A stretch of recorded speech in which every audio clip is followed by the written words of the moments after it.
Well, hey guys, Heike Yates here, and welcome to another episode of the Pursue Your Spark podcast. Summer is officially over. Oh, I'm sad too, but I hope you had an awesome summer and then did all the things you wanted to do and enjoyed yourself. I sure did. Took a step back. I said, I am not podcasting or blog post writing this August. I am cleaning out my laptop, or clear the clutter as I like to call it, and go get ready and go with full force going into September and into the fall with new programs and new amazing podcast guests. And that's exactly what I did. And today is our first guest. And it's Irina Leoni. She's the founder of Power Portraits. I followed Irina on Instagram because her photography is stellar. Her pictures are incredible. And I am a selfie taker, just like all of us, and I want some really cool selfies. And so I'm thinking, ooh, if I follow a photographer, I can probably get some tips and ideas, which I did. But in turn, Irina was so kind to come on the show today and share with us her expertise. And when we were preparing for the interview, we talked about how people don't see themselves when taking pictures.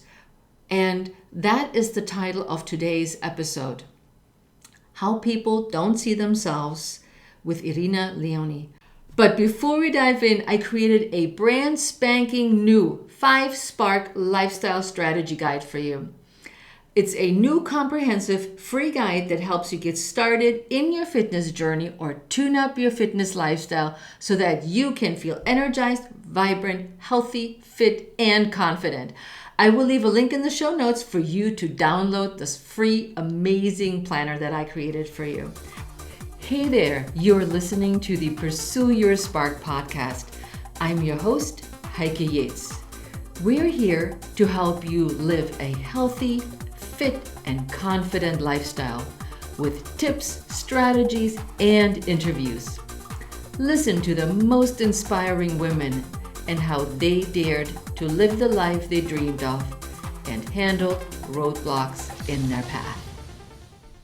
Well, hey everybody. Welcome to the Pursue Your Spark podcast. The title of today's episode is How People Don't See Themselves with my guest, Irina Leoni. Irina is the founder of Power Portraits, the branding lifestyle photography service for coaches and speakers.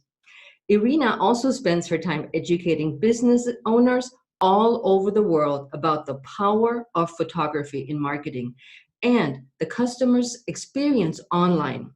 In her free time, she runs photography tours to exotic countries like Morocco, who doesn't want to go there, and travels solo, discovering new places and cultures. Welcome to the show, Irina. Thank you. I'm so happy to be here, obviously. You know, I was a little worried. The weather is so nice, and I'm sure up in New York, you guys have just great weather like here in Washington, D.C., that you probably are out shooting. Not today, no. Despite the popular belief, photographers don't shoot every day. There's a business to run. That's true too. So Irina, tell our listeners a little bit about yourself and who you are and where you grew up, and so they know who you are. I am, wow, when people are like, who are you? What are you doing?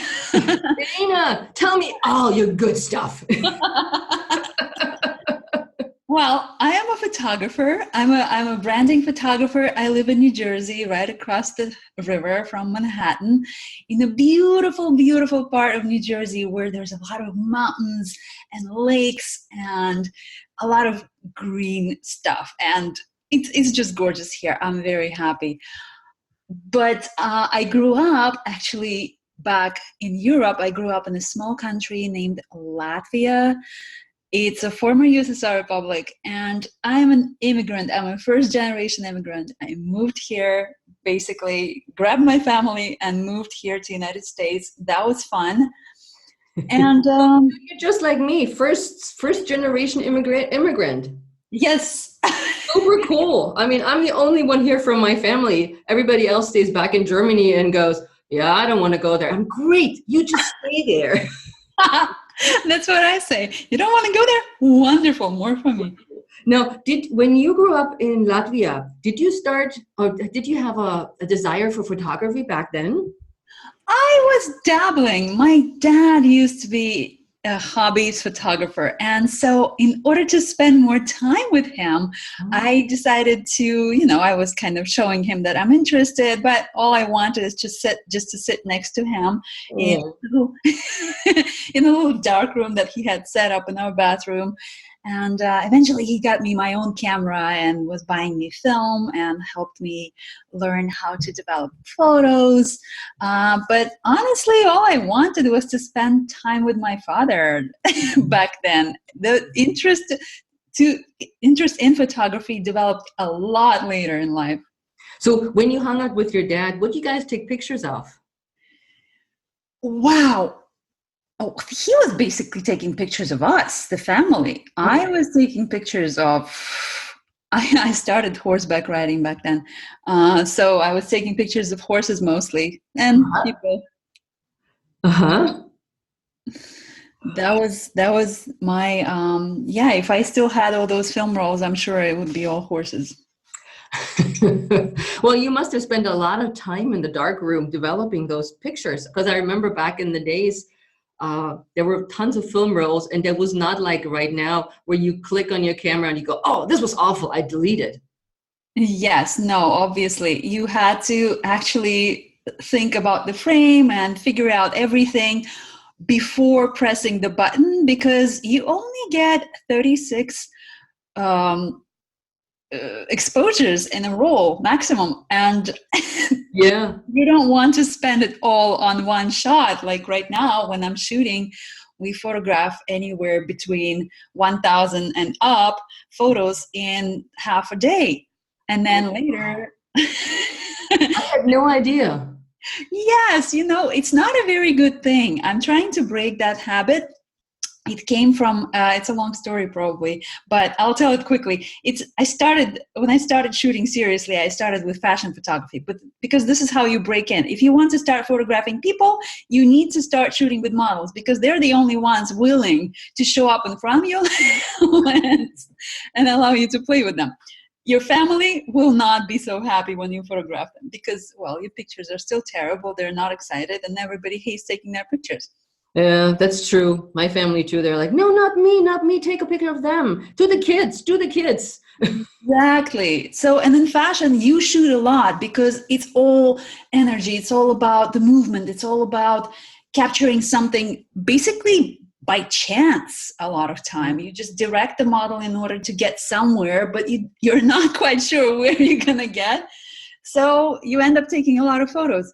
But with people, with regular people, quote unquote, I have to slow myself down and remind myself that I need to help them into something comfortable before I press the button. So it's completely different, of course. Yeah. And that's why actually Irina and I came up with a title, How People Don't See Themselves, because you probably were wondering, guys, what does it mean? And it had to do with photography, but we're getting into that a little bit later because as a professional, Irina has some great ideas, and this also ties into with our last podcast about authenticity. But let's get back because Irina has a secret, I almost called it, because she has a master's degree in computer science. I do. I Yes, can you believe this? that was a fun life. It feels like a completely different life. Now that I think of it. Yeah, because you shared with me that you suddenly got bored and you said, photography. It was a moment. I was working in the investment firm and we were making money of companies who make money of other people who make money off other people's money. It was just complicated. We didn't make anything. We didn't create anything. And I felt like this is not something that I want to spend my lifetime doing. Yeah. And the next thing that I could have done was at that moment, somebody was encouraging me shooting photos. I was apparently pretty good at photographing people. And that was the next thing I was going to try. Let me try and run and start my own business. I was all into law of attraction and things like that. And I decided I'm just going to jump in. It's going to work out because If you believe it's going to. And I did Yeah. that with a crazy jump looking back. But where was I going with this? Wow, totally. So And when you think about the computer science, why did you choose computer science? I mean, that would be like the furthest from my mind. My mind. back in high school, I was fascinated with computers. I was just so enthralled with the fact that I can write a little program and make this thing do something, even if it was just simple calculation. It Uh-huh. was so fascinating to me. And when the time came to choose what I want to do, I went and applied to computer science program. Interesting. And that, of course, comes in now super handy with your business as a photographer and a business owner. Yes, it does. Everything is online nowadays. Even when I started 10 years ago, I remember that one of the photographers online was messaging me saying that I'm going to be successful because I actually am not afraid of the computer and the internet, and I'm going to put something out there. Well, I wasn't that successful that fast as he It predicted. takes time. It does. But computer skills are definitely handy. All the tech work is so much easier for me. I can't imagine how other people struggle. It's They do it with their husband. So that's why I always say, I would not be in my business where I am without my husband. I I would know. be dead or pulling out all my hair because this is something that I have no knack for, technology. I mean, I gotten better, but to write programs or to read I mean, I'm always proud when I say, I just wrote code. And my husband said, did you copy and paste what I showed you? I'm like, yes. Hey, most of the time that's what it takes. You go into some user manual, you copy something, you paste it, you change some variables, and it works. That's how coding works. Yeah, to me, that looks like dots and scribbly lines. But Yes. now, when you had your degree in computer science, then what happened to you? Because you moved to the States how long ago? Oh, wow. How long have you been here? 15, 17, about 17 years ago, I believe. Yeah. So you got your degree, and 17 years ago, you said what? Well, I was on a tiny little project, a Y2K project here in the United States for just a few months. It was in 1999. And when I came back to Latvia, I just looked around and I realized that the sky is just so much higher here Mhm. in America. The options that you have, the opportunities, the places to explore. I wanted that. I wanted to get out of the small country where I am considered a minority. There was just Mhm. a lot of mental issues going on there for me, and I was not feeling like I'm at home there. I had to move. I wanted out, And and how did you do that? Did you just grab your bag and went? not really. I mean, you have to be a legal immigrant in order to move here. You can't just cross the border, they will stop you. But I played, I don't know if you guys heard of the green card lottery. Immigrants know about that. Yeah, we Yep. all probably played. You probably played too. I don't know. No, I didn't. I didn't know it existed back then. But you are, and when we talk, you're the second guest on my podcast who won in the lottery. Yes, that was an exciting part. I played 7 years in a row, seven. And I know seven is my lucky number. So I should have expected that. I remember that year we applied. Obviously, back then I was already married and I was pregnant with with our child, with our son.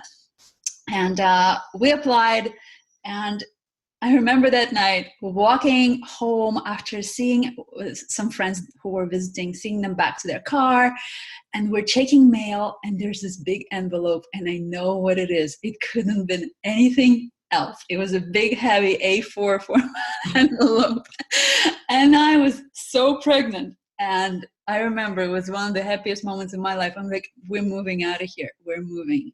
Ah, that's such a good feeling, isn't it? Yes, I'm reliving it right now. I'm having goosebumps and everything. I want to dance. I can hear it by your voice. You're like, I was really pregnant, but oh my God. Yep. It was a fun moment. After that, it was going to Poland, getting the baby was born by then, and we had to go and get the visa. That was an adventure. And then we just took off and moved, sold what we had, and yeah, it was just take Did the you end flight. up right away in New York or New Jersey? Yep, we went to New York because we couldn't decide who wants to go where. I wanted to go back to New Mexico, where I was from originally. He wanted to go to Seattle. I was like, I'm not moving to another Latvia. You know, Seattle weather, Yep. famous for that. So we ended up in New York. We had some friends here in the area, so that was an easy decision. At least we have some support system around here. And we quickly found jobs in the city, and the new life began pretty much. It was a smooth transition for us. We were both in computers, Wow. plenty of jobs. Yeah. Yeah, that's nice because when I came here from Germany, I was working for the Foreign Service and I had a job, and I think that makes it so much easier when you go somewhere, you have a job, or in your case for IT, you can much easier find a job and then settle in and not say, okay, now I'm worried about my money. My savings are going down. Where do I live? You Yeah. can have friends, and back then for me, I had people at the embassy that were super helpful and helped me find a place, and went out with me and showed me around. So that was super helpful, and I always appreciated that. Yes, it's very tough to start just on your own when you're moving somewhere and there's nobody, you know, and you have no savings. Yeah, we had very little money that we took with us, but it all worked out. It worked out. But when did you start Power Portraits, or when did the idea come of Power Portraits? Well, Power Portraits came up about 3 or 2 years ago. I don't remember exactly. I was by then done and burnt out photographing anything and everything, because I was taking jobs, whatever would come. I would photograph weddings, I would photograph shoes, I would photograph dating profile pictures. It was everything. Yeah. It's tough because these are all completely different business streams, I realized later, because you're developing your marketing message, you're developing your website with specific audience in mind, and when you're breaking like that into different streams, you cannot be successful in any of them, and you are very, very tired Yeah. because there is no system. People don't realize often that photography, you're a photographer, can you photograph my son's wedding? Yeah, there's that. When I got married, we got married in Mexico, like our in Cozumel, and my daughter actually married us. And so she's an ordained priest, so the online certificate, but she can do it. And we had no photographer. So a friend of ours who likes photography, I'm like, I pay for meal and drinks, just take pictures of us. Yeah. Well, that works out. I mean, if you have a friend, why not? All you need is some good memories. They don't have to be amazing professional photos at the wedding. Yeah, well, nowadays it's a little different. So Power Portraits, why did you decide to go that branding lifestyle photography for coaches and speakers? Yes, that was the moment when I almost left photography. I was so done. And then I realized there was one thing that I don't want to leave, that I don't want to stop doing. I was in the mastermind. There were very supportive people there, and I was taking pictures of these people. They were entrepreneurs, they were business owners, and I found that it's very satisfying for me to photograph this person who is not the most beautiful person in the world, maybe the exterior, but I see their light. We're almost friends. We're like family in the mastermind. People get really close. Yeah. And I just felt like I never want to stop taking photos of these people. I just want to photograph entrepreneurs for a living. And then when I said it out loud, I was like, why wouldn't you? Duh. And of course, then some people in the group helped me with the messaging. They helped me, actually, people from that mastermind helped me come up with Power Portraits. I remember that day I was posting, what should I call it? I want it to be with portraits, but I don't want it to sound like it's family portraits, because everybody right away thinks about high school pictures and God, whatnot. I wanted to distinguish myself very clearly from the start. And it all came up there. Yeah, I mean, I've been following you on social for a while, and I've actually taken some of your free courses as well in photography. And your photography is really truly powerful. And I said this to you before. You capture something in people that I just find it revealing and canny. And that's also when we said, today's episode is how come that people don't see themselves but want to look like somebody else. You see something in them, and you bring that out. Tell us, the listeners, more about that, why they don't want to be themselves or that they want to be somebody else. That is the most exciting part for me in what I do. Showing people what I see in them. This is the most satisfying. I take their photos, they look at them, and they're like, wow, I cannot believe I look like this. I cannot believe this is me. They know what they've done to show up for the photo shoot. There was no plastic surgery involved. There was nothing involved that they wouldn't do every day anyway. They just did their hair a little better, maybe paid for it, right? But that's it. Yeah. Is it an insecurity that we have on social media? I mean, that we're in the world of selfies. Well, obviously there are insecurities in people. We all carry our own fears about our appearances or whatever. But here's the thing: from the start, from the day we were born, from the early childhood, our parents, our friends in society have been instilling certain standards, right? The beauty standards or whatever.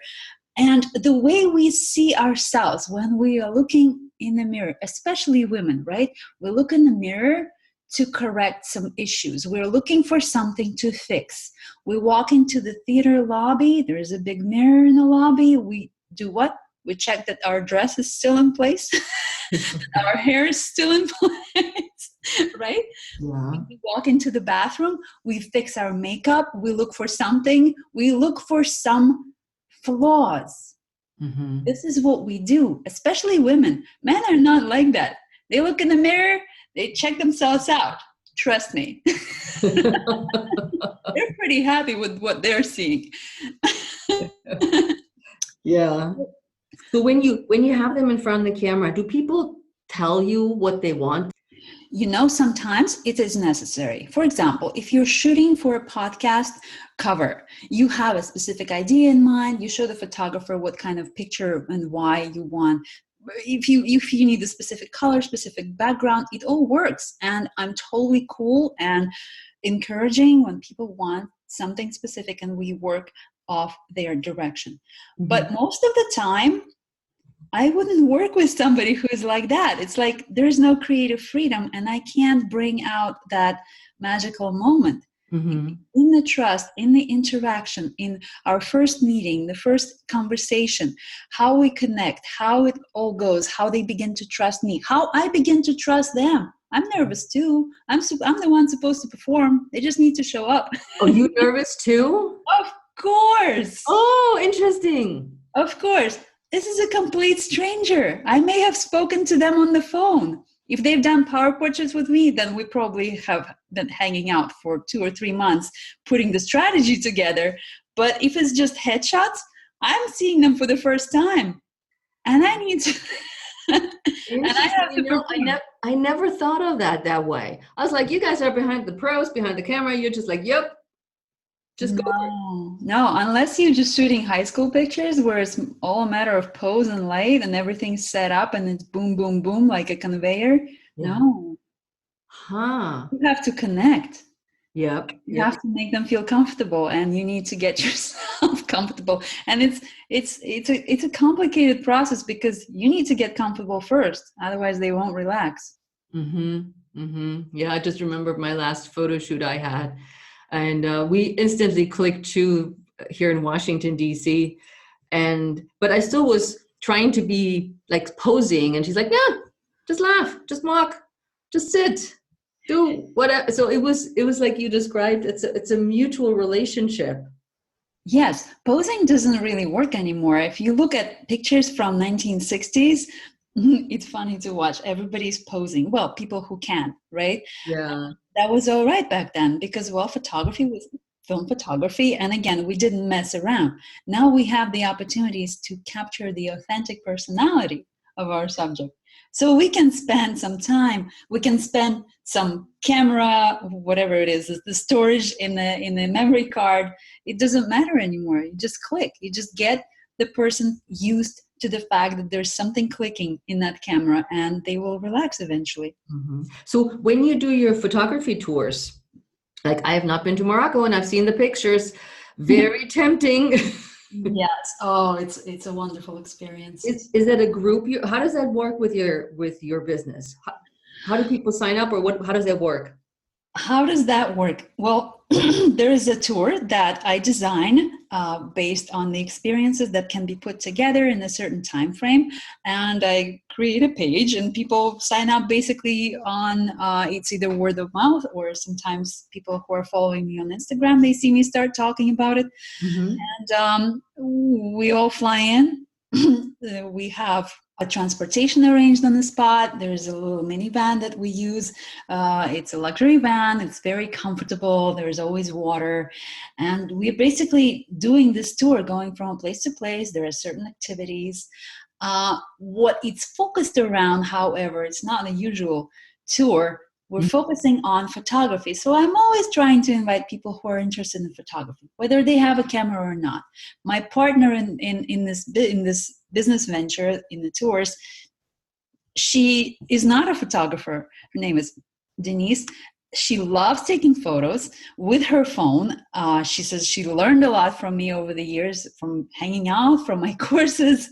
And it's people like her who will go out and who will spend time with me taking great pictures of something. Uh-huh. We're focusing on details, we're focusing on landscapes. It's just a matter of seeing something, stopping the car, getting out, getting some shots. And it's fun because we get to photograph each other. I know a woman in my group, she says she's a little afraid to photograph people. Oh, I'm going to break that fear with her so easily.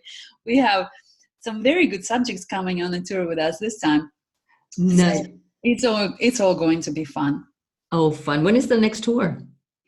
So the one that we just sold out is happening in October, and the next one isn't planned yet because, well, no reason. We just haven't gotten to it yet. Yeah. It's going to be about 2 tours a year. For me also, I want to take some time and travel somewhere else and not just go to Morocco the entire year. Yes. Yes. Oh, so that brings me to, how do you stay in shape as a photographer? I mean, I look at all this equipment and you're schlepping stuff and you're bending down and you're crouching and you're doing all these things. So how do you stay fit, Irina? Yes, about 4 years into the business, I noticed that I need to do something because I never went to the gym. I was never a runner. I was into horseback riding, and it's a very good exercise, but I wasn't very consistent with it. And so one day I injured myself a little bit on the job.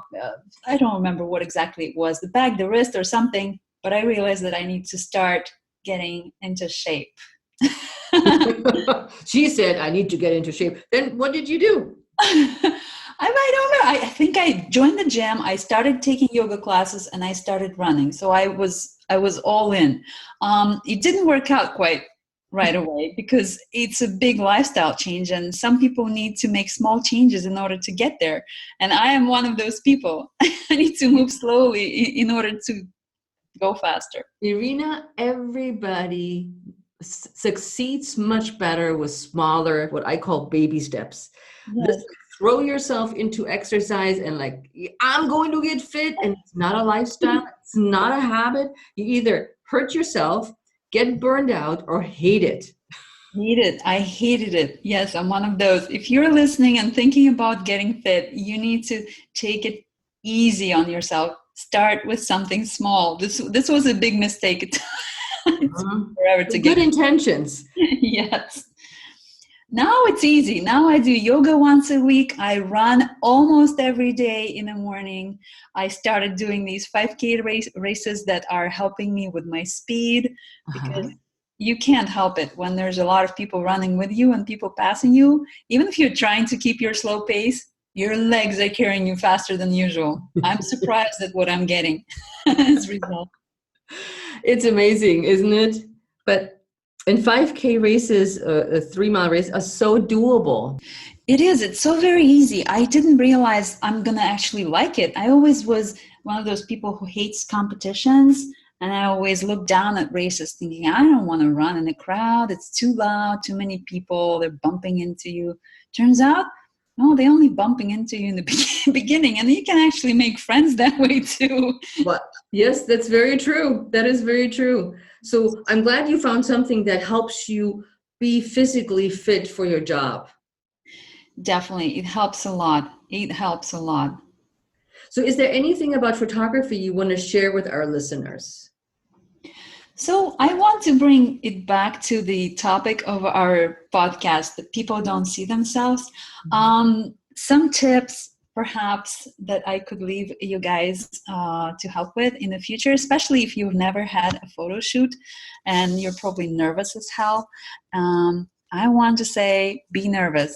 Be nervous with the right person. If you've chosen the right photographer, within half an hour, nerves will go away and it will be all fun.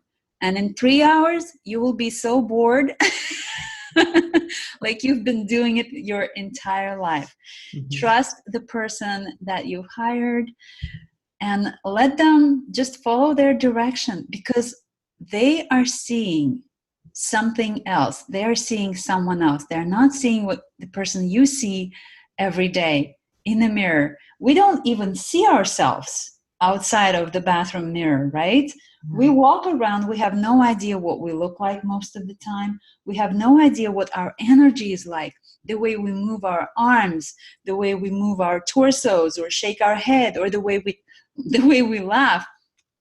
Every client I photograph comes away, leaves the photo shoot learning something new about themselves. Apparently I have a very nice posture. And apparently, if I turn my head that way, I look more relatable or warmer as a person. Because photographer, when they talk to you during the photo shoot, and they talk a lot, if they're anything like me, they will give you a lot of feedback on the way you come across. This is where the breakthroughs happen. This is where it's almost like a therapeutic session. You're like, wow, I had no idea I was so awesome. Mm-hmm. Because this is the moment when everything is focused on you, and this person who is photographing you is bringing out the best in you. They're not focusing on any of your flaws. They're focusing on all the good stuff. So imagine walking away from that. It's one of the best things that can probably happen to somebody, I think. I love what you just said. You know, I am a camera ham. I'm like in every photo. I like to have pictures taken of me. When it gets to professional photos, I get a little nervous, like you said, and that's a good thing. But I just eat it up.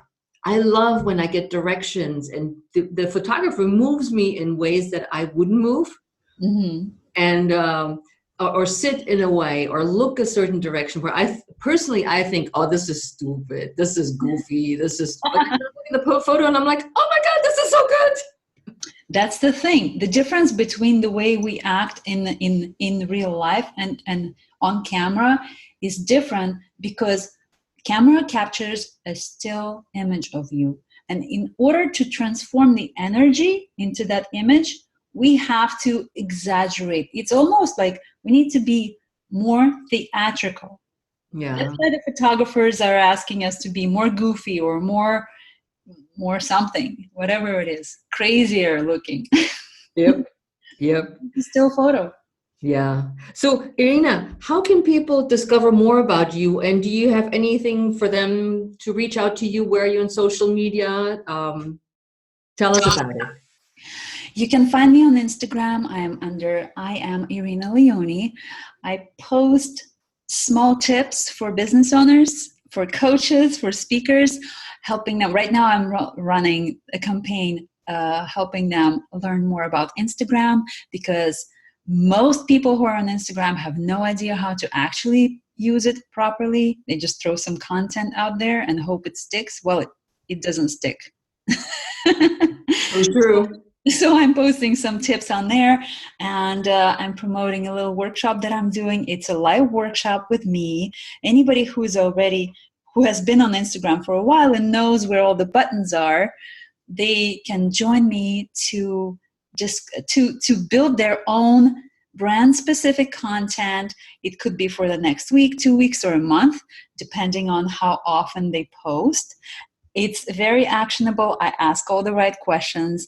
It's like a therapy session for the brand Instagram. And they walk away with a bunch of posts that are going to be posted. Maybe they will still need to take some photos in order to push that content out, but it's all thought up, figured out, and it can be very easy to implement and delegate system inside the business. That's what I love doing most, teaching people how to help their business grow without too much stress. Because branding, nobody wants to do branding, but it's necessary. Yeah. And putting that thing on automation is the best they can do. Mm-hmm. So you're on Instagram at Irina Leon. I am Irina Leoni, yes. I am. Okay, how about Facebook? I am on Facebook as well. There's a Facebook page. Everything is clickable from the Instagram. From the Instagram, but I just realized some people are not on Instagram. So you can find my page under Irina Leoni if you run a search. Okay. I'm on Twitter, I'm on LinkedIn, I'm everywhere, just as it should be. Website, same thing? Same thing, irinaleoni.com. Perfect. That's easy to find. So Irina, this was so interesting and so fun to talk with you today. And I know our listeners get a huge value out of just the ideas you shared and the confidence you shared with them in photography. And now they know if they need photography, even if it's not for their business, to seek you out and check out your Instagram account, because I'm there all the time. Haha. And discover the power of photography and portraits. Because I know they will not regret it. They can sign up for your course. And if we have coaches and speakers out here and business owners, they're even better. They have now a professional who can help them to the next level. That's me. That's you. So thank you for being here today. It was so fun chatting. And I do have to come up to see you in person at some point. We're not that far apart. No, we're very close. And I'm in DC sometimes. I haven't been for a year maybe, but I am coming down sometimes. We'll definitely get together. We should do that. Absolutely. So thanks again for being here. Thank you for having me. Have a lovely day. You too. Bye. Bye. So there you have it. Are you going to take your selfies now with a different point of view or a different mindset? I sure do, because we all are gorgeous. And a photographer just sees us a little bit in a different light, which makes all the difference. So let us know over on Instagram at I am Irina Leoni, as you heard, and Heike Yates or the Pursue Your Spark podcast. Let us know what you think about today's episode and how we may have impacted your photo taking. So with that in mind, I'll see you next week with another episode. Have an amazing day and see you then. Ciao.